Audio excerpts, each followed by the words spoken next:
तो उसके साइकिल के ट्रायंगल में से एक पांव भीतर डाल करके और उसका सीट पकड़ के ऐसे यहां दबा कर और एक हैंडल पकड़ के उसको चलाते थे कैंची। और जब पैडल पर पांव जाने लगे तो चढ़ के और फिर चलाते थे। तो जब नहर पर साइकिल चलाते थे ना गांव के, और सामने से यदि हवा आ जाए तो बड़ा कष्ट होता था, और वही हवा यदि पीछे से आ जाए तो बड़ा आनंद होता था। पैडल मारना भी नहीं पड़ता था, साइकिल दौड़े भागी जाती थी। आज भी आप अमेरिका यदि जाइए ना, तो अमेरिका जाने में भारत से यदि 15 घंटा लगता है तो आने में 14 घंटा ही लगता है। क्यों? यहां से जाते समय हवा सामने से रहती है, इसलिए जहाज को अधिक समय लगता है। आते समय हवा पीछे से रहता है, इसलिए जहाज जल्दी पहुंच जाता है।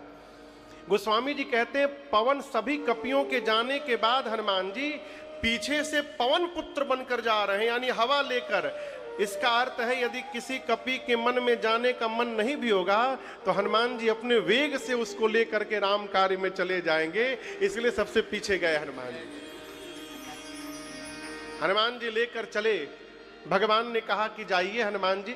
बुलाकर भगवान ने सिर पर हाथ रखा, अपनी संध्या की मुद्रिका दी और कहा, अनेक प्रकार से सीता को समझाकर मेरा विरह बल बताकर शीघ्र आइएगा। राम जी ने हनुमान जी को जाने के लिए कह दिया और राम जी ने हनुमान जी को आने के लिए कह दिया।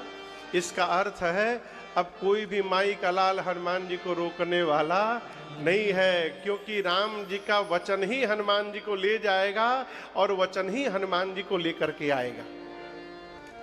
ये कथा कहती है, कोई भी कार्य करने जाइए, घर में श्रेष्ठ का आशीर्वाद लेकर के जाइए। जब श्रेष्ठ का आशीर्वाद आपके साथ होगा तो आप अपने जीवन में असंभव को भी संभव करने की शक्ति प्राप्त कर लेते हैं, कुछ भी कर सकते हैं आप। हनुमान जी चले कपियों को लेकर। स्वयं प्रभा मिली एक गुफा में। स्वयं प्रभा जी ने अपने तपस्या के बल से सभी कपियों को समुद्र के किनारे भेज दिया, जहां रामेश्वरम है आज। वहां जटायु जी के भाई संपाति जी मिले। क्या नाम है उनका? और संपाति जी ने पूरा डिटेल एड्रेस बताया सीता मैया का। बोले, मैं रोज देखता हूं, मैं देखा हूं तुम नाही, गीधहि दृष्टि अपार, बूढ़ भयऊ न करतेऊ